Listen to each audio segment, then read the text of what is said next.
డబ్బు, అనారోగ్యం, ఉద్యోగం, వ్యాపారం, అప్పులతో బాధపడుతున్నారా? మీకోసమే లాంచ్ యువర్ ఫ్యూచర్ ప్రోగ్రామ్.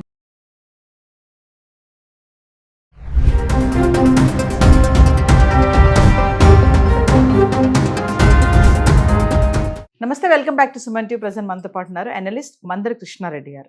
నమస్తే సార్. నమస్తే అమ్మా.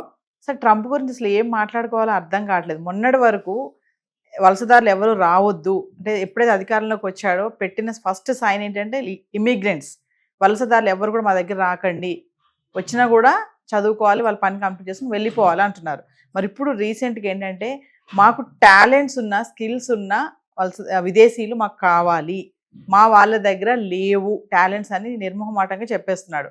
అంటే ఏం సార్, ఇప్పుడు ఏంటంటే వచ్చి నేర్పించుకుని వెళ్ళిపోవాలంటాడా, లేకపోతే ఉండొచ్చు అని అంటున్నట్ట, ఏమనుకోవాలి దీన్ని? ట్రంప్ ఎందుకు ఇలా మాట మార్చి చెప్పాల్సి వచ్చింది అంటే, అనేక అమెరికాలో ఉన్నటువంటి టెక్ కంపెనీలు కానీ, మిగిలినటువంటి ఆటోమొబైల్ కంపెనీలు కానీ, బాగా విపరీతంగా అక్కడ బిజినెస్ చేస్తున్నటువంటి ఇండస్ట్రీస్ కానీ, ఇట్లాంటివన్నీ కానీ వాళ్ళకి ట్రంప్కు ఒక నివేదన సమర్పించారు.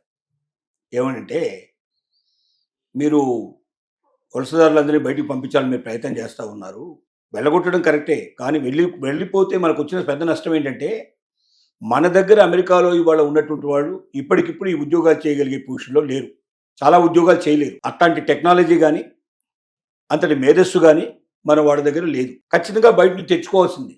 తెచ్చుకోకపోతే వెంటనే ఈ పరిశ్రమలన్నీ ఆగిపోయే ప్రమాదం ఉంది.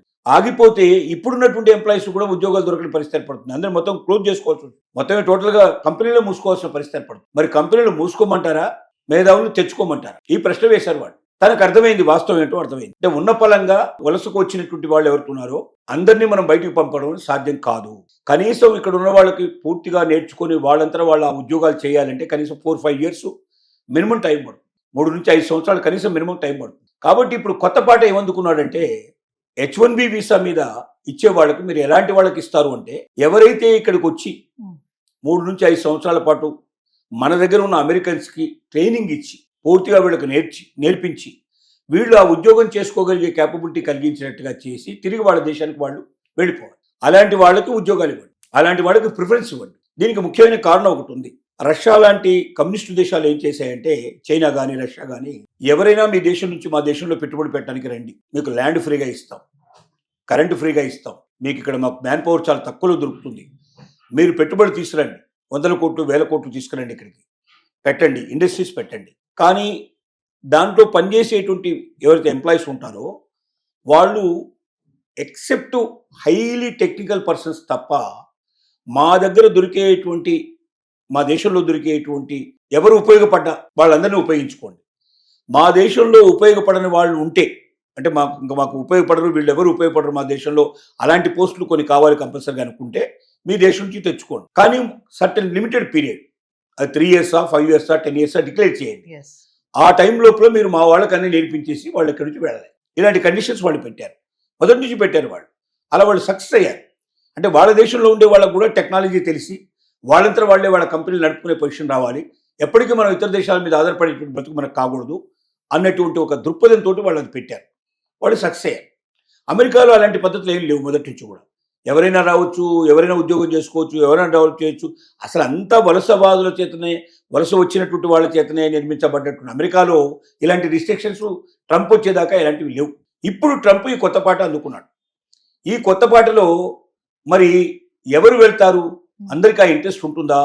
అమెరికా అనగానే ఎందుకు వెళ్తున్నారు అంటే, తాత్కాలికంగా డబ్బు సంపాదించడమే కాదు, అక్కడ శాశ్వతంగా మనం జీవితం ఏర్పరచుకుంటే మన కుటుంబం అంతా కూడా సంతోషంగా సుఖంగా జీవించగలుగుతుంది, ఒక మంచి సిటీ లోపల మనం బతుకున్నట్టు ఉంటుంది, మంచి కంట్రీలో బతుకున్నట్టు ఉంటుంది, ఒక డిగ్నిఫైడ్గా బతకొచ్చు అన్న ఉద్దేశంతో అమెరికా వెళ్ళడానికి చాలామంది ప్రయత్నం చేస్తున్నారు.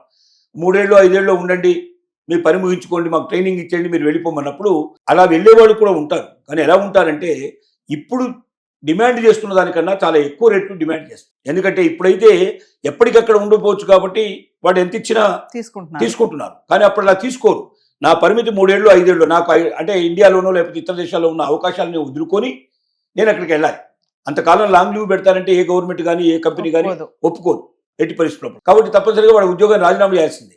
ఉద్యోగాన్ని రాజీనామా చేసి ఇంకొక కంట్రీకి పెడుతున్నప్పుడు, నా భవిష్యత్ అంతా పనంగా పెడుతున్నప్పుడు, మళ్ళీ వెనక్కి వచ్చినాక నాకు అవకాశాలు ఉంటాయో లేదో తెలియదు. నాకు దీంట్లో వచ్చే ప్రమోషన్స్ అన్నీ పోతాయి, నేను అప్పుడు మళ్ళీ జూనియర్ని అయిపోతాను, మళ్ళీ పైకి ఎక్కడానికి ఎంత టైం పడుతుందో తెలియదు, అసలు ఉద్యోగం దొరుకుతుందా లేదని పెద్ద ప్రశ్న. దొరికినా కూడా నేను ఎక్కడో జూనియర్గా ఉంటాను, సీనియారిటీ రావడం చాలా టైం పడుతుంది, నాకు పొద్దున రిటైర్ బెనిఫిట్స్ కూడా సరిగా వచ్చే అవకాశాలు ఉంటాయో తెలియదు. అన్ని రకాలుగా నా జీవితాన్ని పనంగా పెట్టి మీ దగ్గరికి వస్తున్నాను కాబట్టి మీరు ఇప్పుడు ఇస్తున్న జీతానికన్నా 2 ఇంతలో 4 ఇంతలో 5 ఇంతలో ఎక్కువ ఇస్తే వస్తాను, లేకపోతే లేదని కండిషన్ పెట్టే అవకాశాలు చాలా ఎక్కువ ఉంటాయి. డిమాండ్ చేయొచ్చు మనం అప్పుడు. డెఫినెట్గా డిమాండ్ పెరుగుతుంది. ఎందుకంటే నువ్వు తాత్కాలికంగా యూజ్ అండ్ త్రో లాగా నేను ఉపయోగించుకుంటా, నాకు ఉపయోగపడి నువ్వు వెళ్ళిపో అంటే నేను నీకు ఉపయోగపడడానికి నేను ఎందుకు వస్తాను, నాకేం అవసరం. ఆ మాత్రం నువ్వు ఇచ్చేటువంటి జీతం నాకు ఇవాళ ఇండియాలో కూడా దొరుకుతుంది. నాకు అక్కడ ఇంతకన్నా గొప్ప జీవితం దొరికే అవకాశం ఉంటుంది, ఇంతకన్నా ఎక్కువ నేను సంపాదించుకునే అవకాశాలు ఏమున్నాయి, ఆపర్చునిటీస్ దొరుకుతాయి. ఒకసారి నేను అక్కడ ప్రవేశిస్తే నాకు అవకాశాలు చాలా మెండుగా దొరుకుతాయనే ఉద్దేశంతో వస్తున్నాననే భావంతో ఉన్నాయి ఇతర దేశాలు. కానీ ఇప్పుడు అక్కడ treasury secretary, American president treasury secretary ఏమని ప్రకటిస్తున్నాడంటే మాకు కావాలి, ఇప్పుడు ప్రజెంట్గా అమెరికా లోపల నిపుణులు అవసరం ఉంది, మా దగ్గర నైపుణ్యం లేదు, కాబట్టి ఏ దేశం నుంచైనా రండి, మీ మేధస్సును మాకు పంచండి, మా వాళ్ళకు ట్రైనింగ్ ఇవ్వండి, మా వాళ్ళకి ఉద్యోగం చేయగలిగే కెపాసిటీ తీసుకొచ్చిన తర్వాత మేము వెళ్ళిపోండి అని చెప్తున్నాడు. సింపుల్గా చెప్పినంత సులభం కాదు. ఇదే ఒకవేళ అమెరికా స్టాండ్ అయితే ఇప్పుడు ఉన్నటువంటి ఉద్యోగాలు ఏవైతే హై క్వాలిఫైడ్ ఉద్యోగాలు ఉన్నాయో అవన్నిటి యొక్క డిమాండ్ బాగా పెరుగుతుంది. దానికి 4 to 5 times కనీసం సాలరీస్ ఇవ్వాల్సిన పరిస్థితి పడుతుంది. కంపెనీస్ అలా ఇవ్వగలిగే స్టేజ్లో ఉన్నాయా లేదా ఆ లెక్కలు వేసుకుంటే కంపెనీ అసలు రన్ అవుతుందా లేదని కూడా చెక్ చేసుకోవాల్సిన పరిస్థితి పడుతుంది. కాబట్టి ఇవి ఒక కొత్త సమస్యలకు దారితీస్తుంది, కొత్త ఆలోచనలకు దారితీస్తుంది.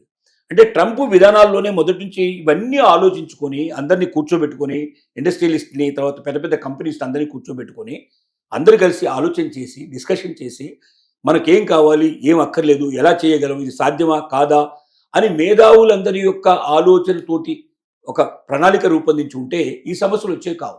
రాత్రి పడుకొని కల ఏదో వస్తే పొద్దున్నే దాన్ని తీసుకొచ్చి ఇంప్లిమెంట్ చేసే ప్రయత్నం వల్ల ఒకదానికోటి కాంట్రవర్సీస్ అయిపోయి ఇప్పుడు అసలు దేని ఇంప్లిమెంట్ ఎలా చేయాలో పరిస్థితి ఏర్పడింది. ఇప్పుడు తలలు పట్టుకొని కూర్చున్నటువంటి సిచ్యువేషన్ పడింది. చూస్తూ చూస్తూ అమెరికన్ ప్రెసిడెంటే అమెరికాని ఒక 10 ఏళ్లకో 25 ఏళ్లకో వెనక్కి నెట్టేటువంటి ప్రయత్నం చేస్తున్నాడేమో అని అక్కడ ఉన్నటువంటి మేధావులందరూ కూడా ఆలోచిస్తున్నారు. ప్రజల నుంచి కూడా తిరుగుబాటు తత్వం పెరిగిపోతుంది. మన జరిగిన ఎలక్షన్లో కూడా ఆయనకు వ్యతిరేకంగా చాలా గవర్నర్ పోస్టులు చాలా ఎలక్ట్ అయిపోయాయి. ఇంకా భవిష్యత్తులో అసలు తన పార్టీ నిలబడుతుందా, పూర్తిగా అయిపోతుందా అనే భయం కూడా చాలా మందికి ఉంది. ఈ పరిస్థితిలో జరుగుతున్నటువంటి పరిస్థితి ఇది. దీనికి ఆయన చెప్తున్నటువంటి ఈ పద్ధతిలో వీసాలు కావాలంటే ఇలా రండి, ఇలా వెళ్ళండి అని చెప్తున్నాడు సింపుల్ గా. అంటే మొన్నటి వరకు వీసాలు ఇవ్వమన్న ట్రంప్ ఇప్పుడు నిపుణులు కావాలి, వాళ్ళకైతే ఇస్తాం వీసాలు అని చెప్పేసి మళ్ళీ రివర్స్ అన్నమాట. అది చెప్తున్నాడు. కంపెనీలకు ఏం చెప్తున్నాడంటే, హెచ్చరిక ఏం చెప్తున్నాడంటే ఈ వీసాలు ఇవ్వండి, ఎవరికి ఇవ్వండి, ఇలాంటి వారికి మాత్రమే ఇవ్వండి, ఇక్కడ జీవితాంతం ఉండడానికి సిద్ధపడి వచ్చే వాళ్ళకి ఇవ్వకండి. ఆ వీసాలని రిస్ట్రిక్ట్ చేయమని చెప్తున్నాడు. తద్వారా మన అమెరికాను గొప్పగా తయారు చేయండి, మన వాళ్ళని నిపుణులుగా తయారు చేయండి, మన దగ్గరే కంపెనీస్ మొత్తం వచ్చేట్టు చేయండి, మనకు కావాల్సిన వస్తువులను మనమే తయారు చేసుకున్నట్టు చేయండి, విదేశాలకు మనమే ఎగుమతి చేసుకున్నట్టు చేయండి అన్నట్టుగా దీని వెనక ఒక స్లోగన్ ఉంది. ఆ ఆలోచనతో చేస్తున్నాడు. Thank you sir.